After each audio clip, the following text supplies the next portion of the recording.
అందరికీ నమస్కారం. నా పేరు doctor K Raghuramudu, Sitarama Ayurveda hospital, Kurnool. ఈ రోజుల్లో గ్యాస్ ట్రబుల్ అన్నది సర్వసాధారణమైన జబ్బుగా మారింది.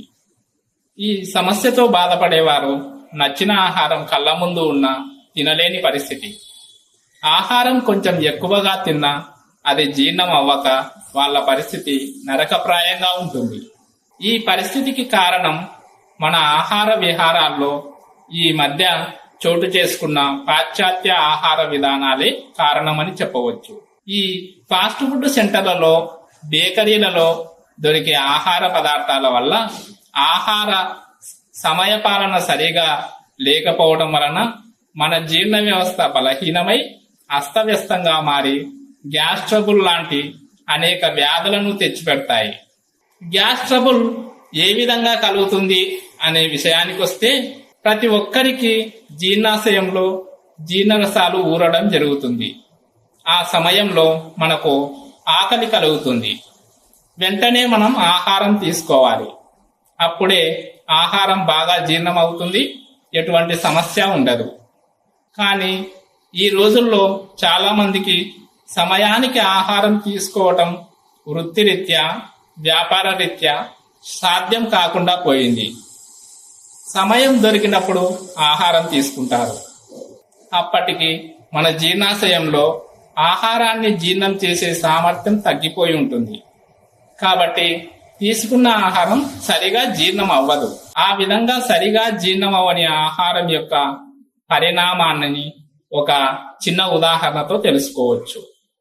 మన ఇంట్లో దోశలు వేసుకోవడం కోసం బియ్యం పిండిని బాగా రుబ్బి రాత్రి ఒక పాత్రలో ఉంచినప్పుడు మరుసటి రోజు ఉదయానికి ఆ పిండి పులిసి దాని నుండి వాయువులు ఏర్పడి అది పొంగిపోయి ఉంటుంది.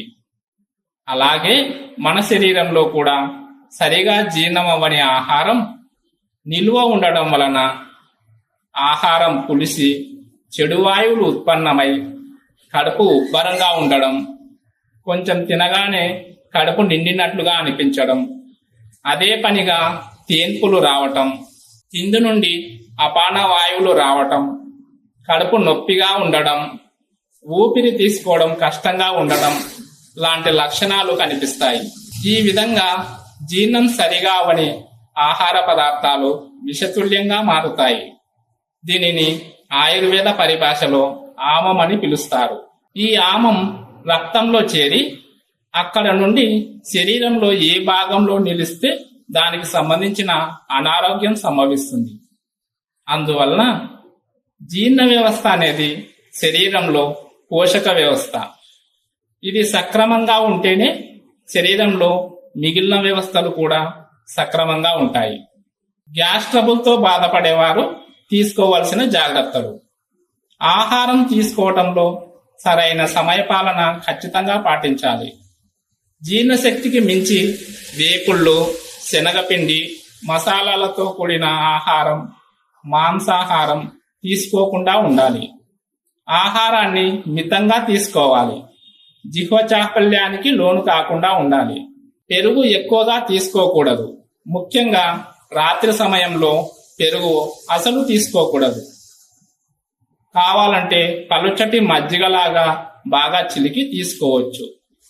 రాత్రి సమయంలో తిన్న వెంటనే పడుకోకుండా 2 నుండి 3 గంటలు ఆగి నిద్రించాలి. ఆయుర్వేద చికిత్స: భోజనాగ్రే సదాపత్యం లవణాద్రక భక్షణం అని ఆయుర్వేదంలో చెప్పబడింది. అంటే భోజనానికి ముందు 2 చిన్న అల్లం ముక్కలను ఉప్పులో అద్దుకొని తిని తర్వాత భోజనం చేయాలి. ఇలా చేయటం వల్ల జీర్ణశక్తి మెరుగుపడి గ్యాస్ ట్రబుల్ రాకుండా ఉంటుంది. ఒకవేళ గ్యాస్ ట్రబుల్తో బాధపడేవారు 1 అర చెంచాడు జీలకర్ర పొడిలో 1/4 చెంచాడు శొంఠి పొడి, చిటికెడు పిప్పిళ్ళ పొడి, చిటికెడు మిరియాల పొడి కలిపి వేడి నీటిలో తీసుకోవాలి. దీనివల్ల కూడా గ్యాస్ ట్రబుల్ తగ్గుతుంది. వీటి వలన సమస్య తగ్గకపోతే ఆయుర్వేద వైద్యుని సంప్రదించి తగిన ఆయుర్వేద ఔషధాలను వాడటం వలన గ్యాస్ ట్రబుల్ సురక్షితంగా పూర్తిగా తగ్గించుకోవచ్చు.